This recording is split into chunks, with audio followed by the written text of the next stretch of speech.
أنشأ لو كوربيزيه هذا المنزل للتنزه. إنه مكان للسكن، مركز للإقامة كما كان يقول، مكان للسرور الفني.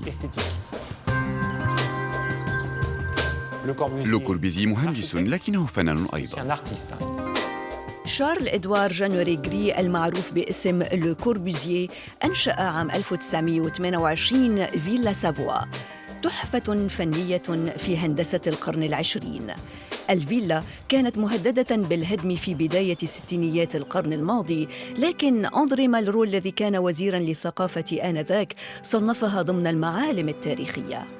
لديكم علبة بيضاء وضعت في بيئتها، بمعنى علبة معلقة، ومع أعمدتها ترون انفصال الطابع الإنساني عن الأرض. إذن هناك احترام كامل للبيئة. مع إقامة فيلا سافوا أضفى لو كوربوزيه قداسة لمكان الإنسان في السكن، مقاربة هندسية تم تنظيرها في وقت لاحق مع نظام مودولار الشهير كوحدة لقياس مساحة البيوت، والتي تبقى وفقاً لمصممها أهم وسيلة للجمع بين الرفاهية ومجال السكن.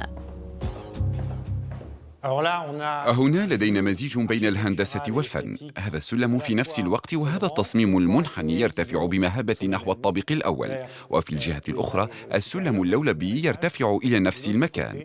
في الحقيقة نحن في منزل وأمام عمل فني في الوقت ذاته، حيث تتلاقى الخطوط المستقيمة مع المنحنية، وهنا يظهر لو كوربيزيه المهندس والفنان. كأقرانه الألمان قام لو كوربوزيه بثورة في عالم رموز الهندسة الكلاسيكية والبرجوازية.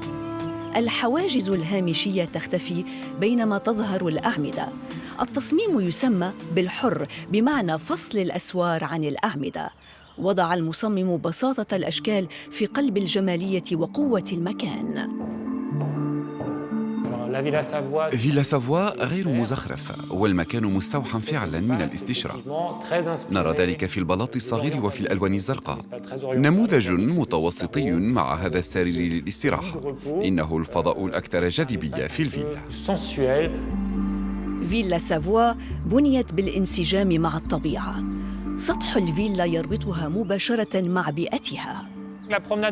جولة لو كوربيزيه الهندسية تنتهي هنا في هذا المجال المفتوح على المبنى، مجال حقيقي للوحة تمثل منظراً لا يحجب فال دو سين وحقوله وحدائقه. هذا هو لو كوربيزيه، إنه في نفس الوقت حجم الإنسان وجمال الفن. بين ثلاثينيات وستينيات القرن الماضي عمل لو كوربوزيه في جميع أنحاء العالم. في الهند بنى العاصمة الجديدة للبنجاب شانديغار، حيث رسم تصاميم هذه المدينة ومبانيها العمومية الرئيسة. في مرسيليا بنى أحد الأحياء الأكثر إشعاعاً، صممه على شكل قرية عمودية تضم جميع ضروريات الحياة، من المدرسة إلى المسبح وقاعات الرياضة. الألوان المستخدمة تنحت المبنى نحتاً. جمالية تعدد الألوان تميل على حي الملجأ في باريس، عمل نادر صمم عام 1929 لجيش الخلاص، مركز للإيواء وإعادة الاندماج الاجتماعي.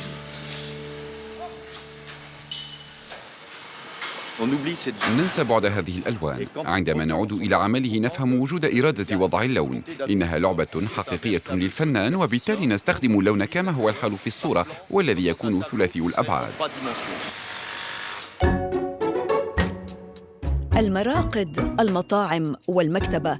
البناية من الإسمنت المسلح، وتضم أيضاً غرفاً فردية والتي تمثل المودولار. إنها الغرفة الشهيدة، أردنا الحفاظ عليها. نحن فوق الموديلور، أي ب1.80 أي على بعد رجل أطول مني، لأنه من المفروض أن يكون ب1.83 عندما يمد ذراعيه. في أحد أحياء باريس الراقية بالدائرة السادسة عشرة اختار لو كوربوزيه السكن، حيث صمم هذه العمارة واحتفظ فيها بآخر طابقين. إذن لندخل لورشة رسم لو كوربوزيه. كان يعيش ويعمل هنا بين التصاميم والنصوص النظرية. كان يستقبل الكثير من الصحفيين، قام بإنجاز الكثير في هذه الورشة. وفي هذا المنزل الورشة كان يصمم الأثاث ليستغل الطبيعة أكثر. هذا السرير صمم من طرف لكوربوزيه. إنه سرير مثبت لأنه ملتصق بالحائط على مستوى الرأس، ولديه حاملان مثبتان على الأرض. نرى أنه مرتفع بشكل واضح، ما يسمح لكوربوزيه بالتمتع برؤية واضحة لغابة بولون.